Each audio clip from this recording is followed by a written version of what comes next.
और इधर आरजेडी नेता बीमा भारती आज बिहार की पूर्णिया सीट से नामांकन दाखिल करने जा रही हैं और इस दौरान उनके साथ बिहार के नेता प्रतिपक्ष तेजस्वी यादव भी मौजूद रहेंगे। देखिए 1 मिनट में पूरी खबर। बिहार के पूर्णिया से आरजेडी प्रत्याशी बीमा भारती आज नॉमिनेशन करेंगी। बीमा भारती के नॉमिनेशन में नेता प्रतिपक्ष तेजस्वी यादव समेत कई बड़े नेता शामिल होंगे। नॉमिनेशन के बाद रंगभूमि मैदान में जनसभा होगी, जहां नेता प्रतिपक्ष तेजस्वी यादव समेत कई बड़े नेता हुंकार भरेंगे। पूर्णिया लोकसभा सीट पर पप्पू यादव और बीमा भारती को लेकर विवाद नहीं थम रहा है। एक ओर जहां आरजेडी ने बीमा भारती को उम्मीदवार बनाया है, तो दूसरी ओर कांग्रेस नेता पप्पू यादव लगातार चुनाव लड़ने का दावा कर रहे हैं। इसको लेकर महागठबंधन के अंदर में कलह शुरू हो गई है।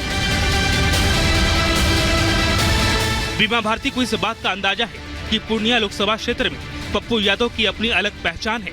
3 बार पप्पू यादव पूर्णिया से सांसद रह चुके हैं। अगर पप्पू यादव चुनावी मैदान में उतरते हैं तो बीमा भारती के लिए मुश्किलें खड़ी हो सकती हैं। यही वजह है कि पप्पू यादव से बीमा भारती ने चुनाव न लड़ने की अपील की है। Bureau report, Republic Bharat. और इधर छत्तीसगढ़ और मध्य प्रदेश में नक्सल विरोधी अभियान में सुरक्षा बलों को बड़ी कामयाबी हाथ लगी है, जहां 2 अलग अलग एनकाउंटर में सुरक्षा बलों ने 11 नक्सलियों को ढेर कर दिया है और मारे गए नक्सलियों के पास से मशीन गन जैसे भारी हथियार मिले हैं। शांतिपूर्ण चुनाव को लेकर सुरक्षा बलों की ओर से एहतियात लगातार बढ़ती जा रही है। देखिए खास रिपोर्ट।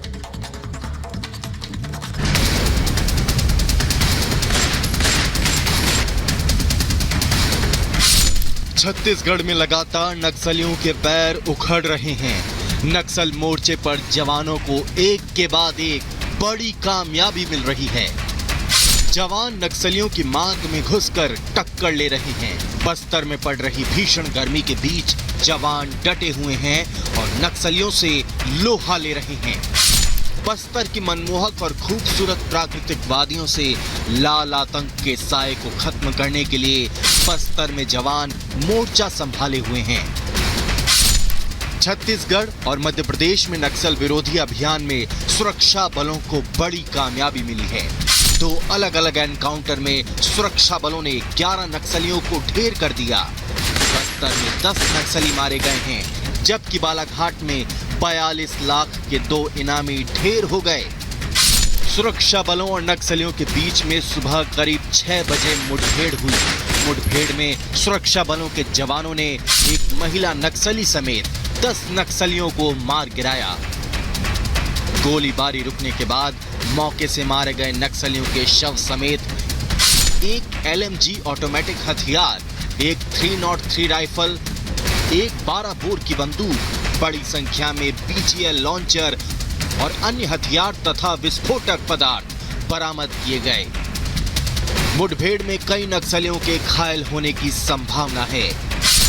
दरअसल पुलिस को सूचना मिली थी गंगालूर के लेंड्रा गांव में भारी संख्या में नक्सली मौजूद हैं। सूचना पर बीजापुर से DRG, CRPF के कोबरा, बस्तर फाइटर, बस्तरिया बटालियन और CAPF के जवानों को सोमवार रात संयुक्त ऑपरेशन के लिए निकाला गया था। मंगलवार सुबह जवान नक्सलियों के कोर इलाके में पहुंच गए, जहां नक्सलियों से उनकी मुठभेड़ हो गई। दोनों तरफ से करीब 40-50 मिनट तक फायरिंग हुई। बस्तर रेंज के पुलिस महानिरीक्षक सुंदरराज P ने बताया कि हमारे जवानों को बड़ी सफलता मिली है। थाना गंगलूर अंतर्गत कुरचोली लेंड्रा इलाके में माओवादियों की उपस्थिति का सूचना पर DRG, STF, कोबरा, CRPF के बल रवाना किए गए थे। सुबह लगभग 6-7 बजे से कई बार मुठभेड़ हुई थी। मुठभेड़ के पश्चात सर्चिंग के दौरान अब तक कुल 10 माओवादियों का डेड बॉडी मिला है। इसमें एक महिला माओवादी का भी है। वेपन के हिसाब से देखा जाए तो एक LMG, एक 303, एक 12 बोर एवं काफ़ी बड़ी मात्रा में जो BGL शेल्स और लॉन्चर्स भी बरामद किए गए थे। और आसपास इलाके में भी रीइंफोर्समेंट पार्टीज द्वारा इलाकों का भी कॉर्डन करके सर्च कर रहा है। अभी माओवादियों का शिनाख्ती की कार्रवाई जारी है। आपको बता दें, मारी गई महिला नक्सली का नाम सजंती उर्फ क्रांति था। उसके सिर पर 29 लाख का इनाम था, जबकि दूसरा नक्सली रघु उर्फ शेर सिंह था। उसके सिर पर 14 लाख रुपए का इनाम था। नक्सलियों के मारे जाने पर मध्य प्रदेश के मुख्यमंत्री मोहन यादव ने कहा, हमारे बहादुर जवानों ने इनामी नक्सलियों को खत्म किया है। मैं उन्हें और जनता को बधाई देता हूं। अपने पुलिस बल को बधाई देना चाहूँगा जिनने नक्सलाइट के 2 एनकाउंटर में अपनी सक्रिय भूमिका अदा की है और ख़ास करके ये जो बड़ी घटना हुई है जिसमें 29 लाख की इनामी डिविजनल कमांडर को मारा जाना, ये बहुत बड़ी उपलब्धि है। उसी प्रकार से 14 लाख का दूसरा इनामी नक्सलाइट मारना, ये हमारी पुलिस की सजगता बताता है। बता दें कि बीजापुर जिला बस्तर लोकसभा क्षेत्र के अंतर्गत आता है, जहां 19 अप्रैल को आम चुनाव के पहले चरण में मतदान होगा। इसी को लेकर वहां सुरक्षा बलों ने नक्सल विरोधी अभियान को तेज कर दिया है। Bureau report, Republic Bharat.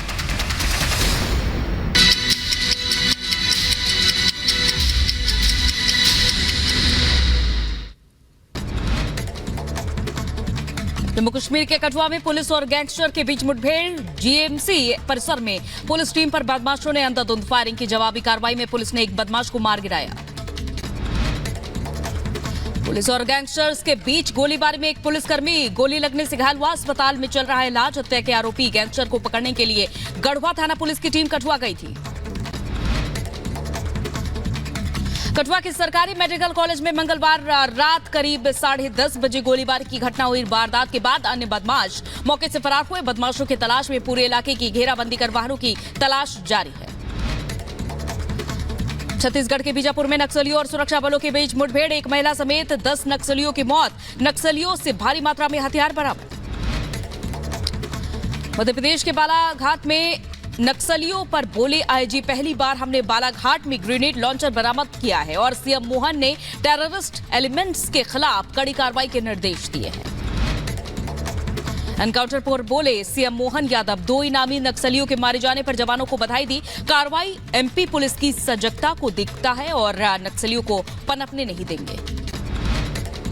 Bihar के भोजपुर में जमीन के लिए पिता पुत्र की गोली मारकर हत्या। जमीन के टुकड़े के लिए गांव के 2 परिवारों में चल रहा है विवाद।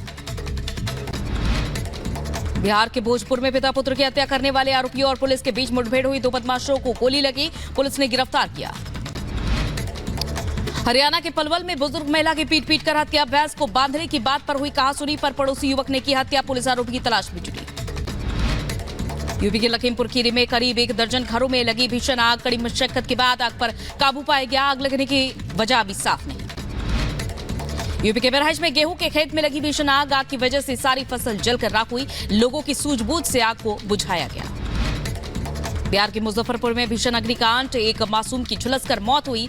आग से 1 दर्जन घर जलकर राख हुए। एक व्यक्ति झुलसने से जख्मी हुआ। इलाज के लिए अस्पताल में भर्ती कराया गया।